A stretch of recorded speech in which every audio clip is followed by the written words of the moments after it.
बिहार विधानसभा चुनाव 2025 की तैयारियां तेज हो गई हैं। चुनाव आयोग ने साफ कर दिया है कि मतदाता सूची में दावा और आपत्ति की तारीख अब आगे नहीं बढ़ाई जाएगी। सुप्रीम कोर्ट ने भी इस फैसले को सही ठहराते हुए पैरा लीगल वॉलंटियर्स की तैनाती का निर्देश दिया है, ताकि ग्रामीण स्तर तक लोगों को मदद मिल सके। राज्य में वोटर लिस्ट को लेकर गड़बड़ियों पर नजर रखी जा रही है। आयोग ने फर्जीवाड़े को रोकने के लिए पहचान दस्तावेजों की जांच को और सख्त बना दिया है। कई आवेदकों द्वारा गैर मान्यता प्राप्त दस्तावेज जमा किए गए थे, जिन्हें खारिज कर दिया गया है, और नए आवेदनों को ऑनलाइन प्लेटफॉर्म के माध्यम से तेजी से निपटाया जा रहा है। बिहार एस्टेट परीक्षा 2025 के लिए आवेदन प्रक्रिया आज से शुरू हो गई है। सरकार चाहती है कि बीपीएससी टीआरई 4 परीक्षा से पहले योग्य उम्मीदवारों को मौका मिले और शिक्षकों की कमी को दूर किया जा सके। परीक्षा को पारदर्शी और निष्पक्ष बनाने के लिए विशेष सुरक्षा इंतजामों की भी घोषणा की गई है।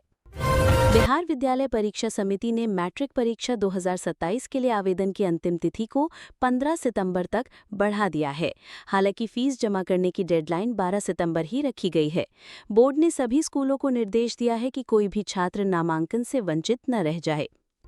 राज्य सरकार ने भूमि रिकॉर्ड सुधारने के लिए राजस्व महाअभियान शुरू किया है, जिसके तहत लोग ऑनलाइन पोर्टल पर जाकर नाम, खाता नंबर और अन्य त्रुटियों को सुधार सकते हैं।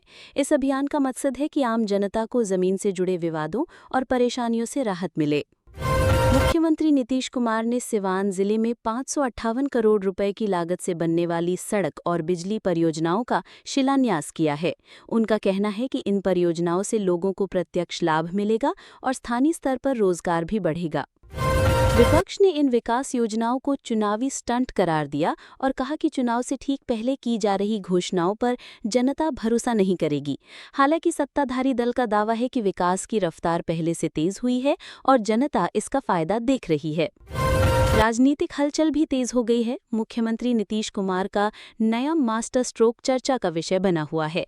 सभी दल अपने अपने समीकरण साधने में लगे हुए हैं, ताकि आगामी विधानसभा चुनाव में बाजी मारी जा सके। भारतीय जनता पार्टी ने कांग्रेस और विपक्षी गठबंधन पर हमला करते हुए आरोप लगाया है कि वे भारत तोड़ने की साजिश में लगे हैं। इस पर कांग्रेस ने पलटवार करते हुए कहा कि बीजेपी जनता का ध्यान असली मुद्दों से भटकाना चाहती है। प्रधानमंत्री नरेंद्र मोदी की मां के खिलाफ की गई कथित आपत्तिजनक टिप्पणी के विरोध में एनडीए ने बिहार बंद बुलाया। सुबह 7 बजे से दोपहर 12 बजे तक बंद का असर दिखा और कई जिलों में बाजार, दुकानें और यातायात प्रभावित रहा। मौसम विभाग ने चेतावनी जारी की है कि बिहार में अगले 24 घंटे में बारिश और आंधी तूफान का खतरा है। लोगों से कहा गया है कि वे सुरक्षित स्थानों पर रहें और बिजली गिरने से बचाव के उपाय करें। खेल जगत से बड़ी खबर यह है कि राजगीर में चल रहे पुरुष हॉकी एशिया कप में भारत ने चीन को 7-0 से हराकर फाइनल में प्रवेश कर लिया है। अब भारत का सामना कोरिया से होगा और पूरे देश में खिलाड़ियों के प्रदर्शन की तारीफ हो रही है। बिहार सरकार ने 26 जिलों में औद्योगिक क्षेत्र विस्तार के लिए 4,653 करोड़ रुपए के निवेश को मंजूरी दी है। इस निवेश से हजारों युवाओं को रोजगार मिलने की उम्मीद है और राज्य की अर्थव्यवस्था को नई दिशा मिलेगी। आटा सिमरिया 6 लेन गंगा पुल अब आम जनता के लिए खोल दिया गया है। इस पुल से उत्तर और दक्षिण बिहार की दूरी काफी कम हो जाएगी और यातायात व्यवस्था सुगम बनेगी। स्थानीय लोगों ने पुल चालू होने पर खुशी जताई है। पटना आरा सासाराम राष्ट्रीय राजमार्ग 119A का निर्माण तेजी से चल रहा है। 4 लेन वाली ये सड़क लोगों के सफर को आसान बनाएगी और व्यापारिक गतिविधियों को गति देगी। किसानों को तकनीक से जोड़ने के लिए बिहार सरकार अन्य राज्यों के साथ समझौते की तैयारी कर रही है। खासकर उत्तर प्रदेश और बिहार के बीच कृषि तकनीक का आदान प्रदान की चर्चा हो रही है। शिक्षा विभाग ने निजी स्कूलों को फीस वृद्धि के मामलों में पारदर्शिता बरतने का निर्देश दिया है। विभाग ने कहा कि बिना अनुमति के स्कूल फीस नहीं बढ़ा सकते।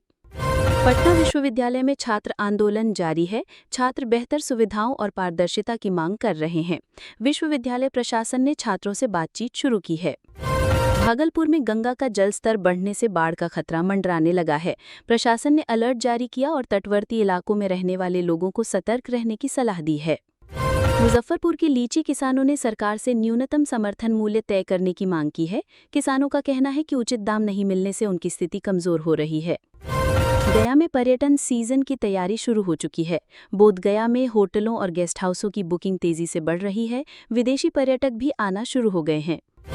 दरभंगा में बाढ़ पीड़ितों को राहत सामग्री का वितरण किया जा रहा है। प्रशासन ने एनडीआरएफ की टीमों को तैनात किया है ताकि समय पर मदद पहुंचाई जा सके। आरा में बिजली की अघोषित कटौती से लोग परेशान हैं। लोगों ने प्रदर्शन किया और सरकार से स्थायी समाधान की मांग की है। सहरसा में स्वास्थ्य केंद्रों पर दवाइयों की कमी की शिकायत सामने आई है। मरीजों को इलाज में दिक्कतें आ रही हैं। समस्तीपुर रेलवे जंक्शन पर नई ट्रेनों की ठहराव की मांग बढ़ रही है। लोगों ने रेल मंत्रालय को ज्ञापन सौंपा है। किशनगंज में सीमा सुरक्षा बल ने अवैध तस्करी पर रोक लगाने के लिए सख्ती बढ़ा दी है। कई संदिग्धों से पूछताछ भी की जा रही है। सिवान में छात्रों ने सरकारी नौकरियों में पारदर्शिता की मांग करते हुए प्रदर्शन किया। उनका कहना है कि भर्ती प्रक्रिया में गड़बड़ी नहीं होनी चाहिए।